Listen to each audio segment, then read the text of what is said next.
Hello, everyone, and welcome back to Enter the Internet. I am your host, Jordan, and as always, I'm joined by my good, trusty co-host, Cold Beer here. How are you doing today, brother?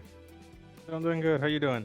I am doing good. I am doing good. We usually start off every episode by discussing the games we've been playing, what we've been playing this week, and they tend to hmm usually always be older games. Usually, as of recently, we've been mentioning some of the Started a while back, but I started replaying The Last of Us 2 recently. took some time and finally played Divinity and actually made some progress. I've been playing South Park Stick of Truth again. That one's fun. I played it when it came out. As of lately, I've kind of just started playing Cyberpunk again. Today, we just wanted to take a moment and talk about something else. We just wanted to talk about the state of gaming in 2025 because me and Cold Beer here are both in our early 30s and we've been gaming majority of our whole life, if not our whole life. I remember my earliest memories playing the Michael Jordan Super Nintendo game, the Super Mario World on the Super Nintendo. Like I said, I know, again, Cold Beer, you've been playing for a long time as well, since you were, in your teenage years? You started when you were like... I remember playing games as a child. We had a Super Nintendo. I remember playing Mario on it.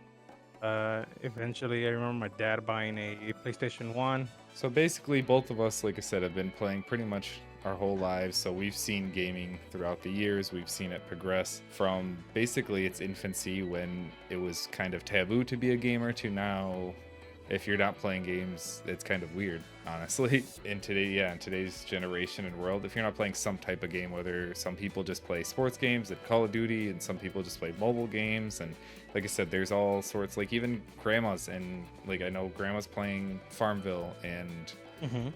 Animal Crossing and all sorts of different things. So like I said, gaming has become more popular than ever over the last 5 to 10 years. Well, I was just gonna say, you said that gaming became more popular, and from my point of view too, because growing up at the early stages of video games, it was more of a boy thing, right? And not a lot of women, not a lot of girls played.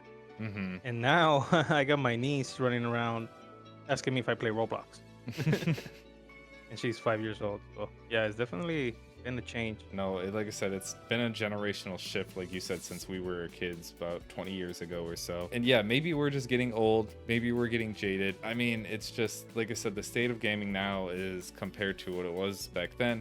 It's a little weird. Just we have companies releasing unfinished games and updating them years later. Games just being not properly optimized. We have games that are not properly optimized for PC and or console, vice versa sometimes, because I feel like a lot of games are developed specifically with console in mind because that tends to be the more popular one. As of late, I think PC's getting more popular now. But again, we've seen a lot of games that just run like shit on the computer at first and they have to get updated and fixed as the game goes on.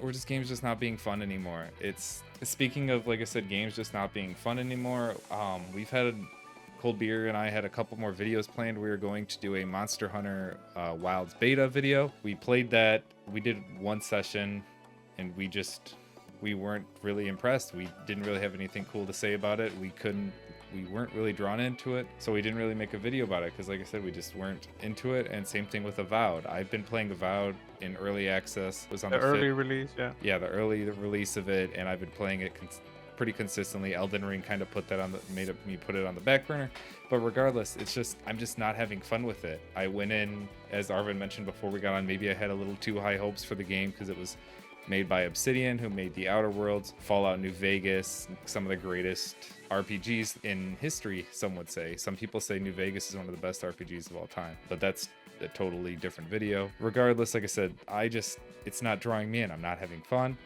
I've kind of just been forcing myself to play it to get footage to try and make a review of it. And like I said, at the end of the day, I just don't think we're going to make one because, one, I don't really have anything nice to say about the game. And I don't know. I don't want to, like I said, just to try to seem like I'm being popular to shit on the game because I'm really not. I'm not enjoying it.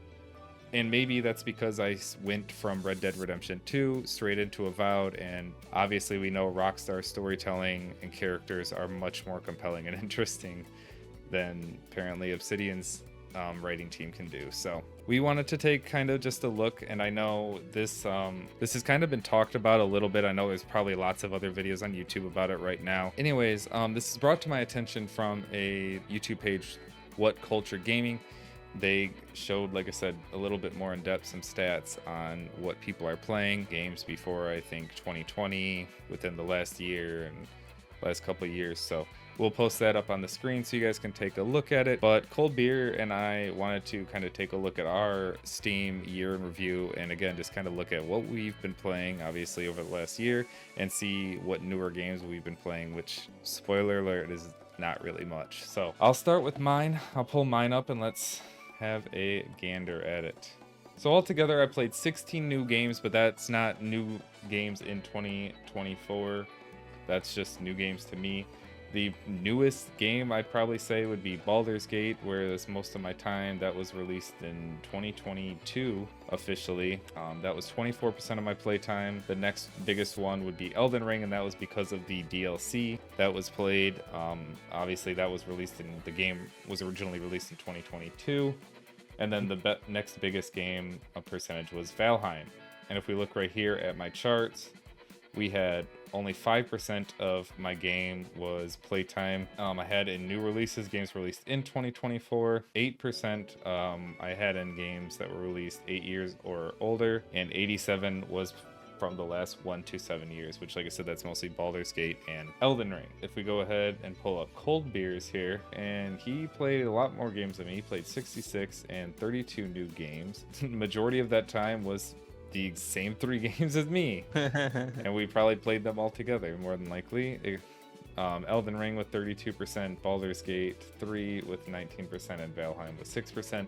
Again, all games released prior to 2024, not super old. But if we go to his chart down here, we have 10% of his games were played within 2024, 14% were games released 8 years or older, and 76% were the last 1 to 7 years. Yeah, so a lot of your time looks like it was probably with Balatro, again, Helldivers. Wukong, Black Myth Wukong. Yes, Wukong was another one that was released last year that you had some time in. Majority of our gaming is done on games that are older, and as we mentioned before, without the last few games we've kind of forced us to play with Monster Hunters, Elden Ring, Avowed. Like I said, we pretty much just been playing older games, mostly over the last year or so, really. Cold Beer brought it up in our last video, in the Elden Ring beta review video, that for the Monster Hunter Wilds beta, we had an entire open weekend to play, and we played pretty much one session, and then we were just like, we don't really want to pick this up again. The Elden Ring beta, it was specific time zones, and some of them were 3 a.m. for Cold Beer, 6 a.m. for me, and we were trying to get on every session no matter what and get as much playtime in as we could, because that's how much we were enjoying it. And that's the thing, I guess this is a little bit off topic, but like Elden Ring Night Rain is a completely new genre, I guess. It's not a normal battle royale. It's taking what everyone loves, Elden Ring, a style of gameplay, and just kind of putting it into a new roguelike system that, again, is a completely new game that we've never seen before, and they're doing something different that is, again, innovating and exciting that not a lot of companies are doing. Like I said, with Avowed, with Monster Hunter Wilds, again, it's new, it's exciting, but it's just more of the same. Monster Hunters is just more Monster Hunter, and Avowed is just more open world RPG NPCs to play. Like I said, I guess just what is your opinion on gaming in 2025 and about any of the newer games that we've played recently? Yeah, I mean, it's been slow. I mean, we'll get a good 2 or 3 games that are great every year, if that. There's usually like a few titles that we're looking forward to, that keeping up with for years while they're in development. For example, ETI 6. You know, there's a lot of games that just come out of nowhere and we end up trying, and maybe other people are excited for, and maybe we just don't hear about it. I know that there's a lot of like nostalgia that the companies like take advantage of. It feels a little like maybe we need like a new genre that actually sticks. For example, like Souls-like, you know. I mean, that genre, it started very slow, and I didn't get into it until Elden Ring. Yeah, Elden Ring is, like I said, I feel like Elden Ring and Baldur's Gate are both very good examples of, like you said, just a new style of gameplay that people might not have been open to prior to that, where obviously over the last few years, those type of games, first person shooters, open world RPGs, those have kind of been like the staple and the biggest games over the last few years. Like I said, with Skyrim, obviously Call of Duty, stuff like that. And like you said, Elden Ring kind of pushed the Souls-like genre into the limelight, and obviously we've had games like Lies of P, Black Myth Wukong, which have been really, really good games. And same thing with Baldur's Gate 3. It's a different style of gameplay, which, as Cold Beer mentioned, people have been fans of these games for years. Baldur's Gate, Divinity, these like top-down Hmm. style games. And we just have been obviously a little bit late to the game. Again, after playing Baldur's Gate, we then went and played Divinity. And we've also opened ourselves up to games like Wasteland 3 and other just turn-based games like that we probably wouldn't have never played before. It takes like a really good game like that with a new style or an existing style of gameplay that's just not as popular, I guess you could say, to push that game style into the limelight. So Yeah, they need a like a breakthrough to the mainstream. You know what I'm saying? To like these Souls games before Elden Ring weren't really even in my radar. And I know that this is the same for a lot of people. You know, Elden Ring is a lot of people's first Souls game, and then they go back and beat the older ones, and they're a lot of fun. Obviously, there's some like the Dark Souls one. It's a little older, but I think it holds up. mhm. They just I mean, even like you said with Baldur's Gate, it's the same thing. They need the one game that makes that gives them like that break that they need. Exactly. Like I said, you just got to get pushed into that limelight where, Yeah. like I said, that one breakthrough can really push through, which again, Skyrim was that for, like I said, back in the day, obviously, the first person open world RPGs weren't super as popular, but then Skyrim came out in 2011, where I was obviously like, I've been a big Elder Scrolls fan since Morrowind, so I played a lot of them, and played Oblivion, was a huge fan. So going into Skyrim, I was really hyped for it. But then again, when it came out, it was such a huge success that a lot of people played that game that probably have never either played that style of game or played anything like that before, which then turned them into other games of that style and made them go back and play Oblivion, or again, just other open world games like that. So it really, like, as we just keep saying, it just takes one game to kind of break through for a certain genre to, again, get popular and to get people to try that new style. And again, I think people are just kind of yearning for that. As we just mentioned with Elden Ring Night Rain, that's, like I said, a completely new style, completely new game that, like I said, even people who may not be fans of Elden Ring, Dark Souls games of that playstyle may come in and play this because it's a completely different pace, completely different style of game that, like I said, it might just draw in a bigger crowd than an average Elden Ring Souls-like game would. So Yeah, and I mean it's just what the cards that were dealt, you know, gamers. And sometimes they're slow years. You know, I consider last year kind of slow. Who won the Game of the Year award? It was a Astrobot. yeah, Astrobot won Game of the Year, and we also Yeah, had the Elden Ring Night Rain DLC up for yeah. nomination. I heard it was a good game, Astrobot. Is it really like on the level of Breath of the Wild as one before a Game of the Year, or The Last of Us. Elden Ring, The Last of Us? Yeah, all of that. I mean, Baldur's Gate is. I mean, I don't think it's in the same level as those. It just, I guess, it also depends what games come out that certain year. So maybe that's why it feels like we haven't gotten some good in a while. Yeah, exactly. Like I said, games, we could sit and argue this, that, like I said, games may just not be getting fun anymore. That's, I feel like, a totally different conversation where games, obviously single player games are still popular, but obviously when you look at games like Counter-Strike, Overwatch, Hmm. Apex Legends, Fortnite, clearly those live service games that have been around for what, 5, 6, 10 plus years with Counter-Strike, like those games have been around forever and stuck around. And obviously, yeah, the say of Counter-Strike 2 and Overwatch 2, they've upgraded the game a little bit, but they're still all free to play. It's essentially the same game, just with a new, Yeah. upgraded to a new engine. So I don't know. Like I said, as long it's Siege. Look at Rainbow Six Siege. That game's been around Hmm. 10 years, same thing, and they just keep updating it, and it's still always one of the most played games on Steam alone, let alone Ubisoft, which we don't even have the numbers for that. I know Cold Beer only owns it on Ubisoft, so like I said, there's probably still a lot more players on Siege than we even know. Yeah. I don't know, like I said, new games, it's just kind of weird, but sort of transitioning. I know this is going on for a little bit, we're almost done, but transitioning into, like I said, just gaming in 2025 with the release of the new 50 series cards. They've been out in the wild for a little bit. The 5070 cards have been released recently, and I don't know, like I said, maybe it's just me. Obviously, I know games graphics have gotten better, but I feel like we haven't seen that huge graphical leap in quite a few years. Like, obviously, there's games like Black Myth Wukong, which look incredible, and the lighting and textures in that look incredible. You can still tell it's a video game, and I guess that's what we're really pushing towards, is when you can't tell the difference between a video game and a movie or a TV show or something like that.